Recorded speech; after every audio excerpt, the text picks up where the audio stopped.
Alam mo ba na may gummies na hindi lang basta candy vibes pero legit game changers sa skin at glow mo?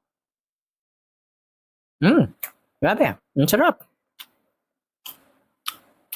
Super yummy talaga. Eto yun, no? Glutathione na may collagen gummies from Ellie Viva. Alam mo yung chill lang na vibe habang nagchuchu ka ng gummy? Pero behind the scenes, pinapaganda niya yung skin mo, pinapa-fresh at nilalabanan niya yung sign of aging. Totoo. Pero ang secret weapon nito, hindi mo ine-expect kasi hello, parang candy lang siya pero beauty hack pala. Totoo. At guess what? Napakasarap nilang talaga. Yung pink na gummies is equivalent sa 10 fresh blueberries. Imagine mo lahat ng antioxidant goodness nasa dalawang kagat lang, tapos yung orange naman, dalawang gummies is equivalent sa half fresh na orange. So hindi ka lang basta nag-glow, nakakakuha ka pa ng fruity freshness na parang healthy snack na swak sa lifestyle mo. Totoo! Paano ka ba naman makakabili nito? Huwag ka mag-alala dahil nilagay ko to sa aking yellow basket. Basta mag-follow ka muna sa akin, mag-subscribe ka, mag-comment ka, mag-heart ka, ilagay mo na rin ako sa iyong favorites at i-share mo na rin. Kung pipili ka, alin ang mas trip mong flavor, yung blueberry or orange flavor, i-comment mo nga.